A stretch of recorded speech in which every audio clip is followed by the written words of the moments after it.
Mukunda jewellers మొట్టమొదటి factory outlet ఇప్పుడు కూకట్పల్లి, కొత్తపేట్, సోమాజిగూడ మరియు ఖమ్మంలో.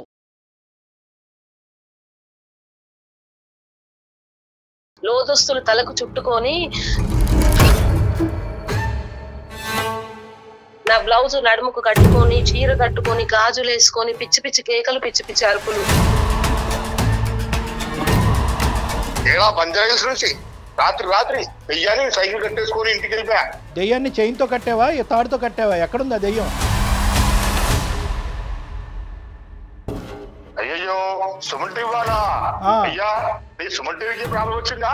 మీతో మాట్లాడటం మొదలు పెట్టగానే మా సమస్యలన్నీ మాకు గుర్తొచ్చినాయి. మీ బ్లెస్సింగ్స్ కావాలి. అమ్మో, ఆయన చెప్పిన మాట వినాలి మేడం, లేకపోతే ఆ రోజంతా పిచ్చి పిచ్చి అయ్యి ఒక సైకో లాగా ప్రవర్తిస్తాడు ఇంట్లో.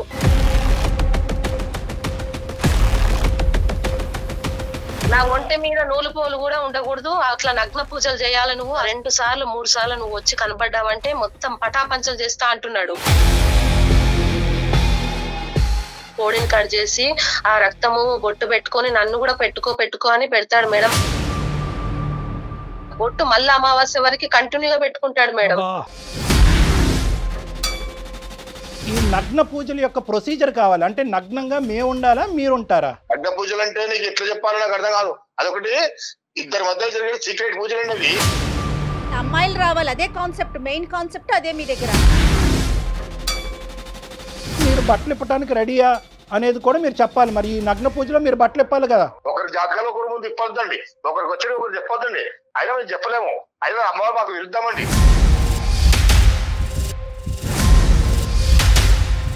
ఎంతమంది ఆడవాళ్ళకి ఇలా నగ్న పూజలు చేయించడం ద్వారా మీరు ఒక ఫర్టిలిటీ సెంటర్, ప్రేమ దొంగే పెళ్లి దొంగే, జీవితాంతం ఇలాగా బాధపడుతూనే ఉండాలి. నీ బాధను చూసి మీ తల్లిదండ్రులు కూడా బాధపడుతూనే ఉండాలి. అవి బాధ తట్టుకోలేక నాన్నకు పెరాలసిస్ వచ్చింది, బెడ్ మీద పడిపోయాడు. భార్యాభర్తల సంబంధం అది ఉందా, అది లేదా? నా నోట్లో చెప్పలేదు. లేదండి అస్సలు. ప్రతిరోజు ప్రతి సెకండ్ నాకు ఇలా గుచ్చుతున్నట్లు ఉంటుంది మేడం. వెనక్కి తిరిగి చూసుకుంటే మా అమ్మ నాన్నలతో కలిసి ఉన్నది కూడా ఏం లేదు. ఏ పెళ్లికి ముందు ఈ లిస్ట్ అడగలేకపోయావా? ఏంటంటే విడాకులు తీసుకుని నువ్వు హ్యాపీగా ఉంటే మాకు అదే చాలు అన్నట్టుగా మాట్లాడుతున్నారు వాళ్ళు. దీన్ని సినిమాటిక్గా చేయొద్దు. ఆ పంచాయతీలు అయిపోయినాయి, ఆ ఊరు పెద్దల మధ్యన మాటలు అయిపోయినాయి, కోర్టు దాన్ని క్లోజ్ చేసింది.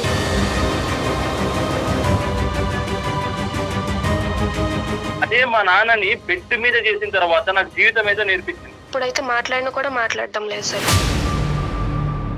నీ పాత్ర కూడా ఉంటది దీంట్లో. ఊరికే నేను పంపించింది అనుకుంటున్నావా? అసలు కనీసం నన్ను చూస్తున్నావా, పట్టించుకుంటున్నావా, దగ్గరికి వస్తే వెళ్ళిపోతున్నావు. అంటే ఇప్పుడు నీకు రిలేషన్షిప్ అంటే టచింగ్ ఉండాల్సిందే ఏంది? అదే కావాలని ఎక్కడుంది? మరీ మాట్లాడకు విజయ్, అర్థం పర్థం లేకుండా అమ్మాయి పరువు తీసే ప్రయత్నం చేయొద్దు. ముక్కు నేలకు రాసిన నెక్స్ట్ క్షణమే నేను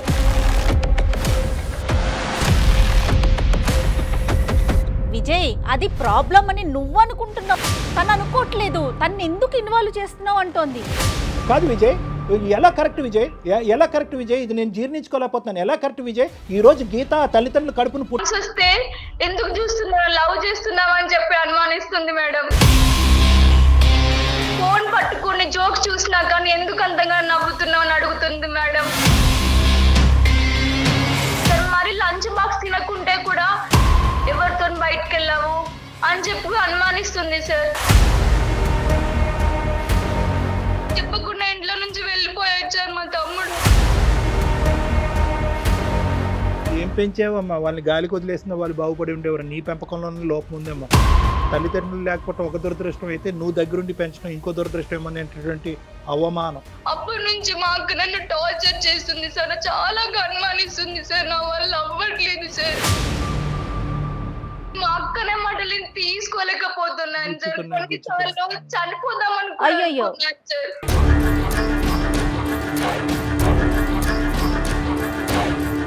సౌండ్ అక్కడ బాయ్స్ సౌండ్ వస్తుంది.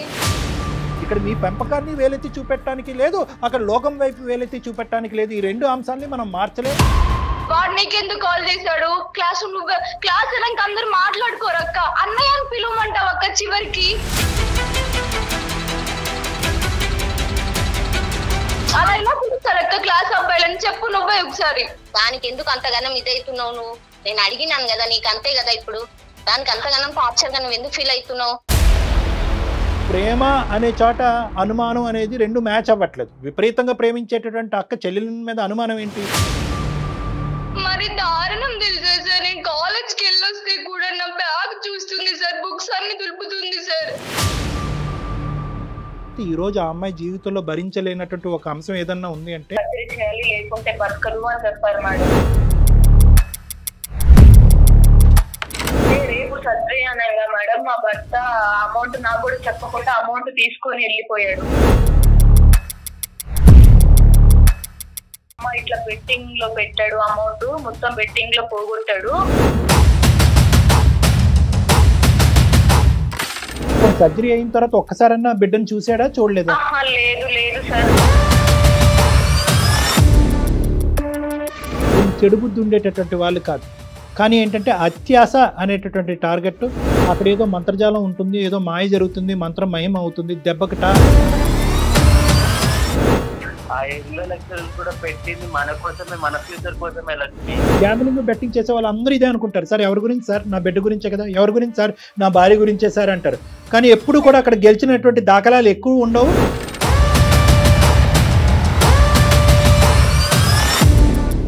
ఇంటి మొత్తం అంతా ఆస్తులు గిస్తులు అమ్ముకునే పరిస్థితి వస్తుంది. పాపకి ఏదైనా అయ్యి చనిపోయి ఉంటే నువ్వు ఎవరిని చూడడానికి వచ్చేవాడి? పాపకి ఎవరిని చూడడానికి వచ్చేవాడివా? నా భర్తకు ఒక దండం, అతను నాకు వద్దు, నేను డివోర్స్ తీసుకుందాం అనుకుంటున్నాను, నేను తీసుకునే నిర్ణయాన్ని మీరు సమర్థిస్తారా లేదా అని చెప్పి అమ్మాయి మాకు కాల్ చేసి ఒక్కసారి ఒక అవకాశం ఇచ్చి నీకు ట్రీట్మెంట్ కొంచెం ప్రపోజ్ చేసిన తనే వచ్చి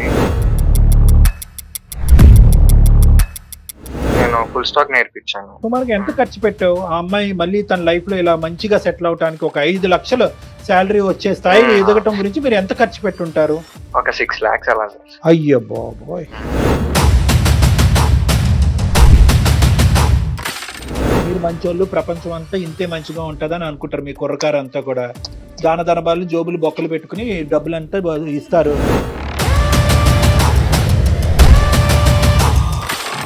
ఆ అమ్మాయిని ఓం నమ శివాయ ఓం నమ శివాయ అని పూజించుకుంటూ కూర్చోవాలి అనేటటువంటి ఉద్దేశంతో ఇలా వచ్చేటటువంటి ఇలాంటి ఆడపిల్లలతో తస్మాత్ జాగ్రత్త అని చెప్పి మీలాంటి కుర్రకారికి 100 సార్లు నేను చెప్తున్నాను.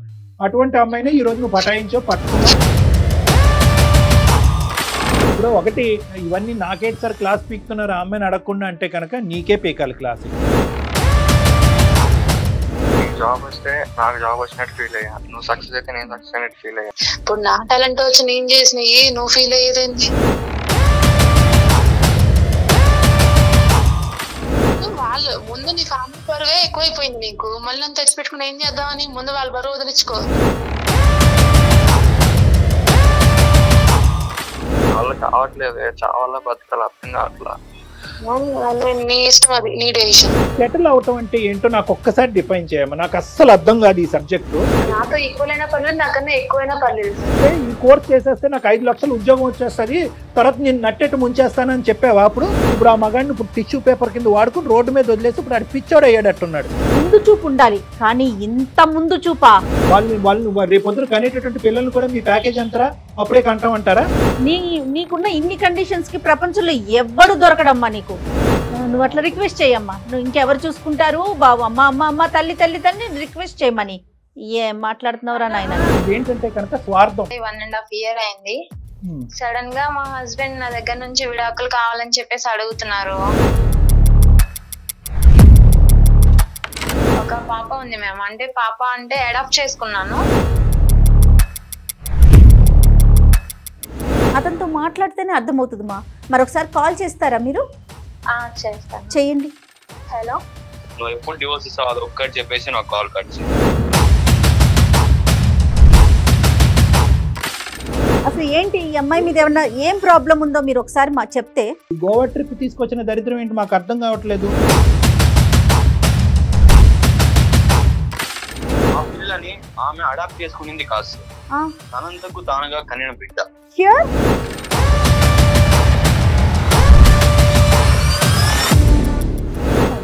అవునులే, నువ్వు ఆ మాట అంటే కనుక ఇంకో స్త్రీతో ఆ మాట ఉంటే కనుక నీ నెత్తి మీద మేము మేకు దిగ్గొట్టు ఉండేవాళ్ళం. నేను కాలేజ్ టైంలో ఒక అతన్ని ఇష్టపడ్డాను సార్. తనతో మేము లివింగ్ లో ఉన్నాము. అట్లా అనుకోకుండా నేను ప్రెగ్నెంట్ అయ్యాను.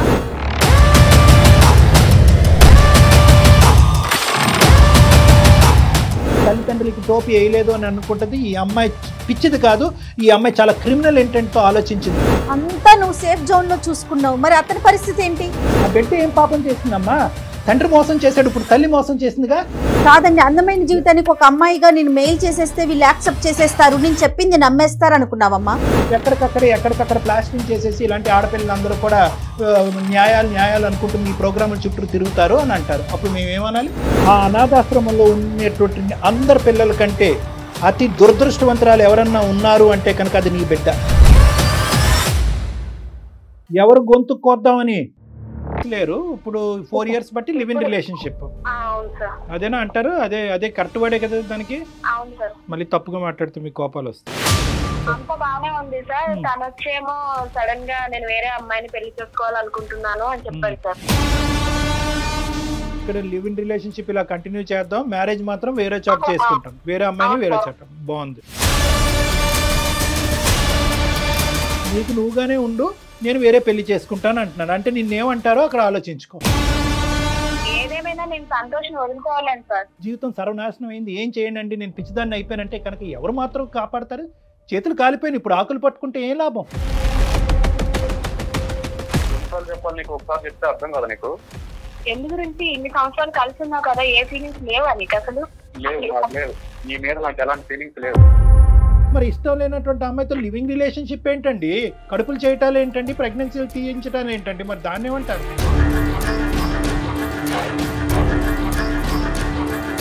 ఆ అమ్మాయే రమ్మనింది ఉంటున్నారు, మరి మీ బుద్ధి ఏమైంది? ఎందుకు కలిసిన్నారు ఒక ఆడపిల్లతో 4 ఏళ్ల నుంచి?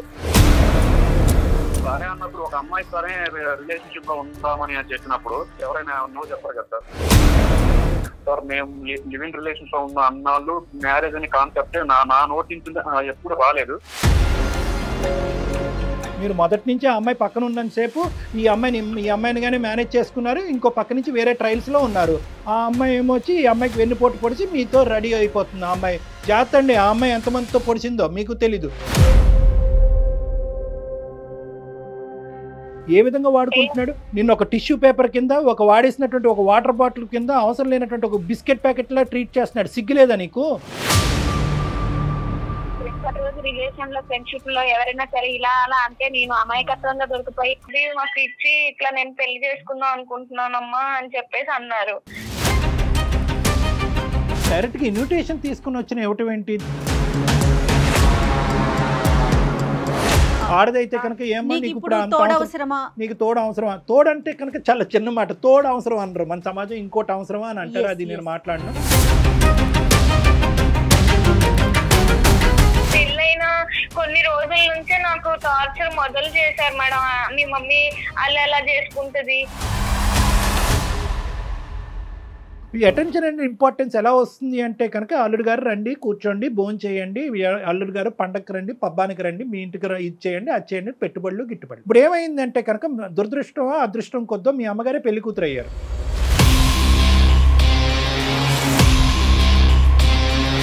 కంటి బిడ్డని తల్లిపాలు లేకుండా ఎలా అండి చేస్తాము? 4 రోజులు బట్టి తోడు ఉండాలంటే ఒక దగ్గర ఉంటారు, వాళ్ళు కలిసి ఉంటారు, వాళ్ళు ఒక ఇంట్లో ఉంటారు, గుట్టు చప్పుడు కాకుండా ఉంటారు. కానీ సార్ ప్రీ వెడ్డింగ్ షూట్ ఎవరు చేసుకుంటారు సార్? ఏ ఏజ్ లో చేసుకుంటారు సార్? మీరు చెప్పండి, మీరు నాకు న్యాయంగా.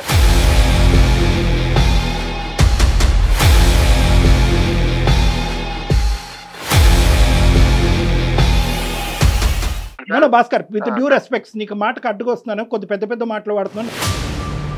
అందరితో పాటు కూర్చుని పప్పన్నం తింటాను, కానీ ప్రీ వెడ్డింగ్ షూట్ మాత్రం చేయొద్దు, తర్వాత శోభనం కూడా చేసుకోకూడదు అని చెప్పారా? ఆ కండిషన్ రాసిచ్చారా? మేడం హనీమూన్ కి వెళ్తున్నారు మేడం, హనీమూన్ కి వెళ్ళారు వాళ్ళు, మేము కూడా వెళ్ళలేదు మేడం హనీమూన్ కి. భర్త పిల్లలు అవసరం లేదా నీకు? భర్త పిల్లలు అవసరం లేదా నీకు? మీ అమ్మే ముఖ్యమైతే మరి ఆడికే వెళ్ళు. మరి నువ్వు మధ్యలో మళ్ళీ ఎందుకు ఫోన్ చేపిస్తున్నావు? మళ్ళీ ఎందుకు వస్తా అంటున్నావు? వెనక్కి వెళ్ళి హనీమూన్ డేస్ వెనక్కి తీసేయలేం, వెనక్కి వెళ్ళి ప్రీ వెడ్డింగ్ షూట్ తెగొట్టేయలేం. పెళ్ళిని తెగొట్టలేం. వాళ్ళిద్దరూ హ్యాపీగా ఉన్నారు, ఇప్పటికైనా ఆవిడని బతకనిద్దాం మనం. ఆ స్వీట్ మెమరీ. ఇంకా 3 years నుంచి పాపం పొద్దున్న లేగడం, పాపం బట్టలన్నీ చదువుకోవడం, రెడీ అవడం, కొడుకు వస్తాడని చెప్పి ఎదురు చూపులు చూడడం, పాపం ఆతురత చూస్తుంటే నాకు ఎంత బాధ అనిపిస్తుంది సార్. మీ అబ్బాయి మిమ్మల్ని ఎక్కడ వదిలేడు అని మీరు అనుకుంటున్నారు? వాళ్ళ ఫ్రెండ్ ఇంట్లో వదిలేడు సార్. మీరు ప్రస్తుతం ఉండేటటువంటి ప్లేసు ఒక ఓల్డ్ ఏజ్ హోమ్. లేదు సార్, ఓల్డ్ ఏజ్ హోమ్ కాదు, మా అబ్బాయి వాళ్ళ ఫ్రెండ్ ఇల్లే. ఎందుకనమ్మా మరి మీరు ఫోన్ ఎందుకు చెయ్యట్లేదు, లేదా అతను ఎందుకు చెయ్యట్లా మీకు? నేను ఫోన్ చేస్తున్నా కానీ పాపము ఏ పరిస్థితులలో ఉన్నాడో లే వాడు కూడా. రాజుగారు మీరు ఆ నెంబర్ మాకు ఒకసారి మెసేజ్ పంపిస్తారు. ఈ నెంబర్కి ఎవరో కాదు, మిమ్మల్ని కని పెంచినటువంటి మీ సొంత తల్లి. నాకు అమ్మ లేదు సార్. ఫ్రెండ్ హౌస్ అని చెప్పి ఒక వృద్ధాశ్రమంలో వదిలేసి వెళ్ళిపోయినటువంటి ఆ వ్యక్తి ఎవరు? మీకెందుకు ఇవన్నీ మరి మీరు ఎక్కడి నుంచి ఊడిపడ్డారు? సార్? నాకు వద్దు సార్ ఈ తలనొప్పులు, ఈ బాధ్యతలు. గడుగుడ్డు వద్దు వద్దు కాదు. జర్మనీ వెళ్ళక ముందు వదిలేలేకపోయావా మీ తల్లిని? ఆయన చనిపోయారు. ఎవరో ఆయన మీ నాన్న. నిన్ను తిట్టాలనిపించట్లేదు, కొట్టాలనిపిస్తుంది. కళ్యాణ్ గారు, మీరు ఒక మంచి పని ఏంటో చేశారు చెప్పనండి. ఆవిడమ్మ మీరు లైన్లో ఉండమాకండి, అతనితో మేమే మాట్లాడతామని. ఆ తల్లి వినిందంటే గుండె పగిలిపోయేదండి ఈ పాటికి. నువ్వు గ్రీన్ కార్డ్ కావాల్సినటువంటి ఒక అమ్మాయిని పెళ్లి చేసుకుని అక్కడే సెటిల్ అవుతానంటున్నావు. భార్య కావాలి, పిల్లలు కావాలి, మరి నీకు తల్లి వద్దా? బాబు అమ్మ చెప్పే ఎక్కడున్నా ఇన్ని రోజులు అమ్మని గురించి పట్టించుకోకుండా రోజు కళ్ళు కొడుతున్నావురా. ఇన్ని రోజులు ఎక్కడున్నావు, ఈ అమ్మని గురించి పట్టించుకోకుండా పిచ్చిదాని లెక్క చేసి అమ్మాయి జీవితం బాగుండాలని కోరుకుంటున్నాం సార్. మీ అమ్మాయిని కన్విన్స్ చేయమని చెప్పి మాకు ఫోన్ చేశారా? అవు సార్ మీరు ఎక్కడిగా చేసే చెప్పాలి సార్ మా అమ్మాయిని. మళ్ళీ పెళ్ళైందండి, నాకు ఆల్రెడీ పెళ్ళైంది కదండి. నీకేంటంటే నీ భర్త యొక్క మనసు కనిపిస్తుంది, ప్రపంచానికి మీ తల్లిదండ్రులకి ఏంటంటే అక్కడ ఉండేటటువంటి ఫిజికల్ ప్రాబ్లం, నువ్వు పడేటటువంటి కష్టం కనిపిస్తుంది. ఆడది పెళ్లి చేసుకున్నది శారీరక సుఖం కోసమా? 20 సంవత్సరాల పాటు కని పెంచి ఈ స్థాయి వరకు తీసుకొచ్చిన నిన్ను సుఖపడాలి అనే ఆలోచనతో తల్లిదండ్రులు మాట్లాడేటటువంటి ప్రేమతో కూడినటువంటి మాటలు. మా నాన్న చూసిన వాడు తాగుబోతాడు అయ్యుండి ఇలాంటి పొజిషన్ కి వచ్చి ఉంటే నేను వదిలేసి వేరే పెళ్లి చేసుకునేదాన్ని. అతని యొక్క సర్వీస్ ఎవరు చేస్తున్నారు? నా భర్త కదా, నేను బయట వాళ్ళతో ఎందుకు చేయిస్తానండి? ఇప్పుడు పెళ్లిలో ప్రమాణాలకు అర్థమే ఉంది, నేను వేరే వాళ్ళతో చేయిస్తే. ఒకసారి కన్యాదానం చేసిన తర్వాత పూర్తి బాధ్యత భర్తది. ఆయన నాకు తండ్రి తల్లి అన్ని. నేను ఆయన వదిలైతే రాను, వేరే పెళ్లి చేసుకోను, కావాలంటే వీళ్ళనన్ను వదిలేసుకుంటాను. కానీ మీరు ఇంకొకసారి ఇలా పెళ్లి గురించి మాట్లాడేలా అయితే కాల్ చేయొద్దు. నాకు మీతో అమ్మ నాన్న అనే సంబంధం కూడా పెంచుకుంటాను నేను. మాకు కూడా తల్లిదండ్రుల కన్నా ఓ ప్రేమ అనేది ఉంటుంది కదా సార్. అమ్మాయిని కూడా మంచిగా చూసుకున్న వానికి ఒకటి మంచి వానికి ఇచ్చి మళ్ళా. మరి ఇప్పుడున్న మీ అల్లుడిని మంచివాడనే కదా? ఆయన సూసైడ్ కూడా చేసుకోవడానికి ట్రై చేశారు. ఆయన కంటే ముందు నేను చచ్చిపోతాను ఆయన లేకపోతే. సార్ పోయినంత కాలం సేవ్ చేసుకుంటా ఎన్నాళ్ళు ఉంటారు సార్ ఆయనకి.